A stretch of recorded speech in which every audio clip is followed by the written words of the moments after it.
This video won't cover the playstyle and scripting considerations each weapon has in as much detail as the TU3 and TU4 videos. I'll be focusing on what has changed for each weapon in TU5 and in the bonus update, and how that has affected the placement. This tier list only considers freestyle speedrunning and has no bearing on casual play or even TA wiki speedruns.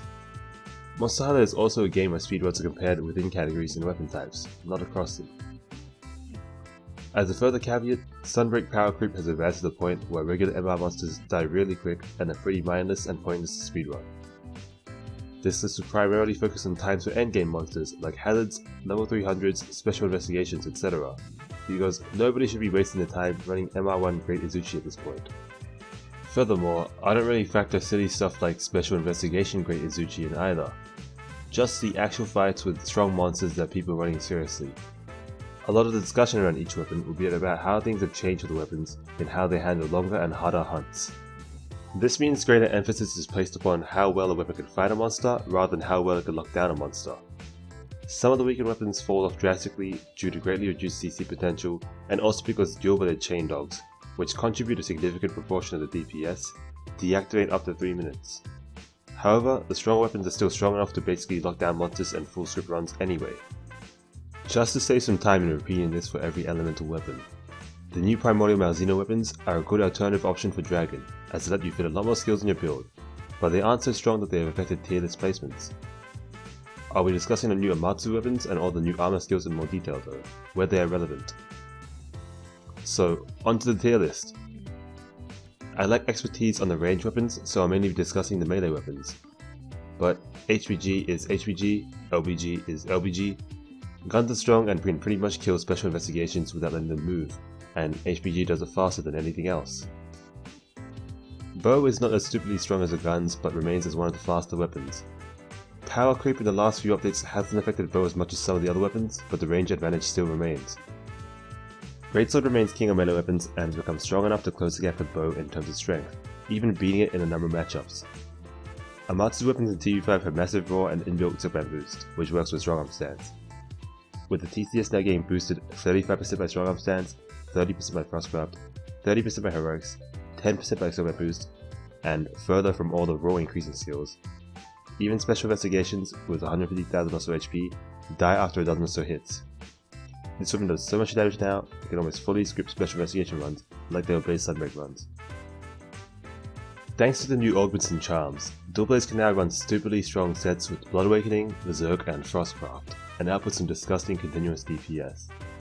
TU5 also provides some moveset buffs to dual blades, most notably a huge buff to Demon Flurry Rush, which this weapon honestly did not need, but enjoys very much.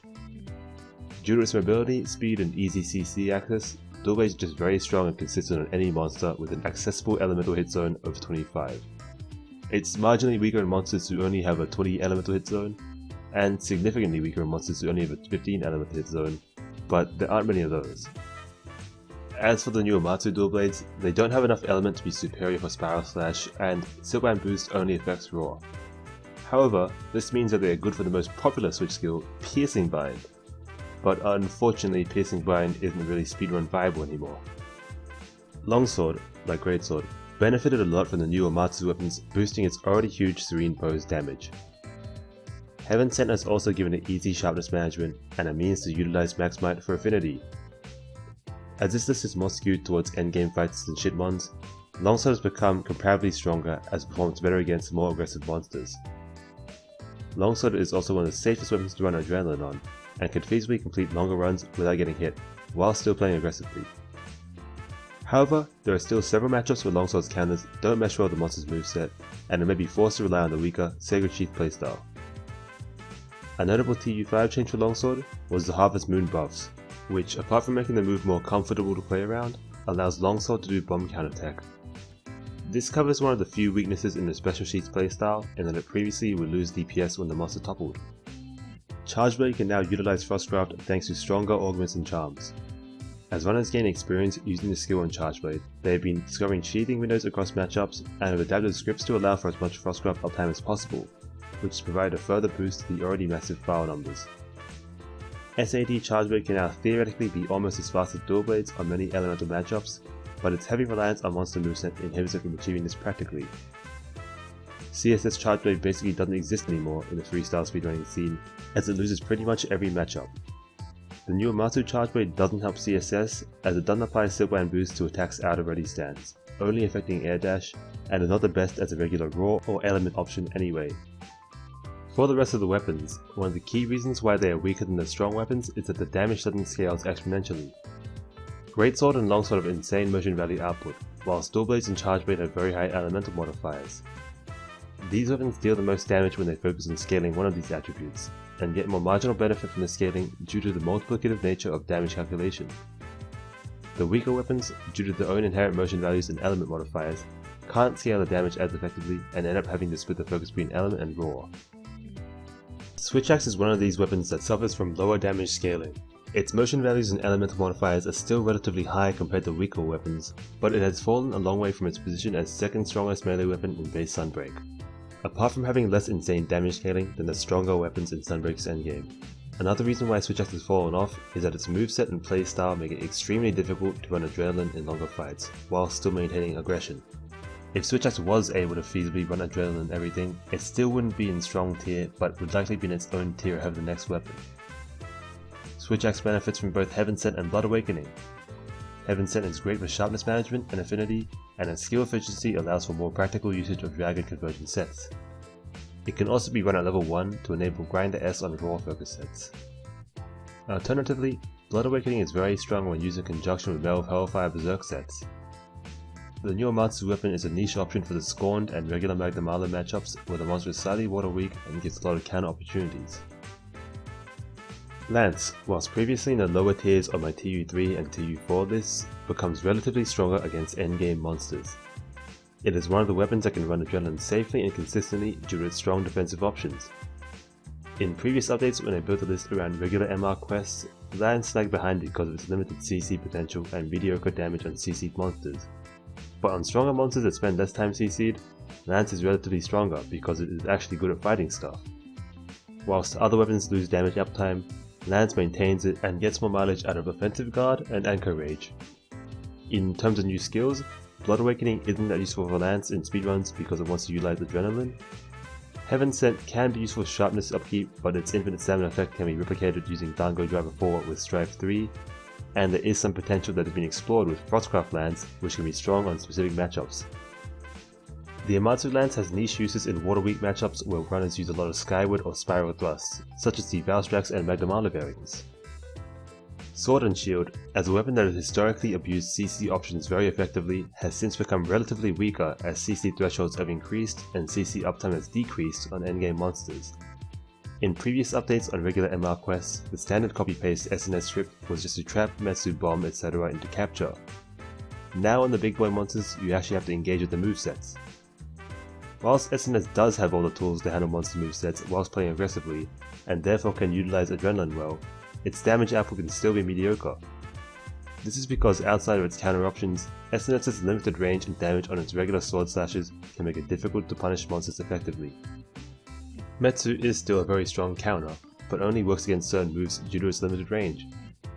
Windmill is a viable alternative now with the elemental power creep, but it has unreliable hitboxes. The new skills are about as useful for SNS as they are for Lance. The new Amatsu SNS is a viable option for the Magnum Arlo and Teostra variants with its water element and boosted Metsu damage. However, it wouldn't be as useful for Windmill, as Windmill does more element than raw damage. Hammer unfortunately falls off pretty hard on longer fights. As mentioned before, thresholds on endgame monsters are very high and CC uptime is lower, so Hammer's usual freestyle game plan of not letting the monster move doesn't work anymore, and flinch chaining monster heads becomes much harder too. Furthermore, Hammer was one of the weapons that received a proportionally greater benefit from dual-bladed chain dog damage. Dogs can only use chains for 3 minutes, so past this time, overall damage output falls off dramatically. When actually fighting monsters, Hammer is mobile and has decent reach. The issue is that its swings just don't do enough damage for their speed and commitment compared to what the stronger weapons can do. Hammer's counter Water Strike also has far less damage potential and utility than the counters stronger weapons have. The buffs to element values for Big Bang Combo and Charge Big Bang are not relevant to the dominant Courage playstyle. In matchups where Hammer has difficulty running Adrenaline, Blood Awakening is a strong option in conjunction with Veil of Hellfire and Berserk. Strength Hammer is unfortunately not viable for freestyle speedrunning, but it may benefit from the new Amatsu weapon and Frostcraft or Winston charms. Insect Glaive is the next weapon in OK tier. Honestly speaking, I have not seen any freestyle glaive runners take on special investigations or level 300s, so it is possible that I may be underestimating the weapon and that it's just underexplored. From what I have seen though, from TA Wiki runners, Glaive is very mobile and has all the tools required to effectively fight most monsters. However, for some monsters, Glaive relies very heavily on moveset RNG to get high damage punishes, or to avoid getting punished while using Diving Wyvern.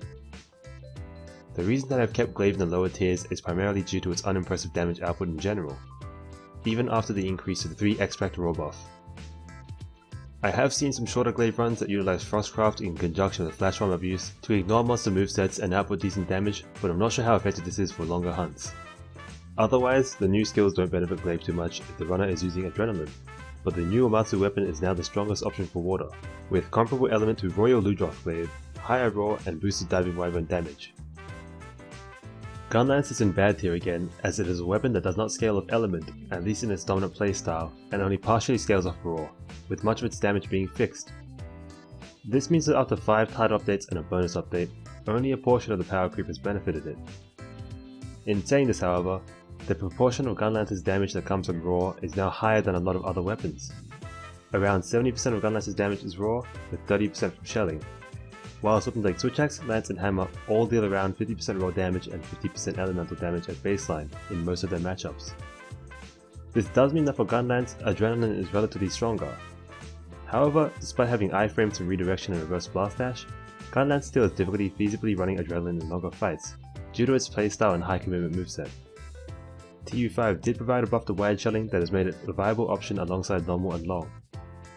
Heaven Sent is perhaps the strongest skill introduced for Gunlance, providing infinite sharpness upkeep and utility with instant reloads. Blood Awakening can be useful, provided the runner isn't running Adrenaline, and Frostcraft isn't good on Gunlance.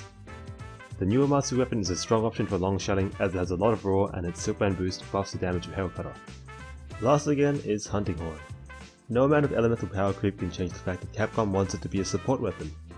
That 15-second buff to Silkband Shockwave duration is pretty pathetic compared to the buffs to stronger weapons got in TU5, for whatever reason, and Inspiration's 10 raw is uninspiring.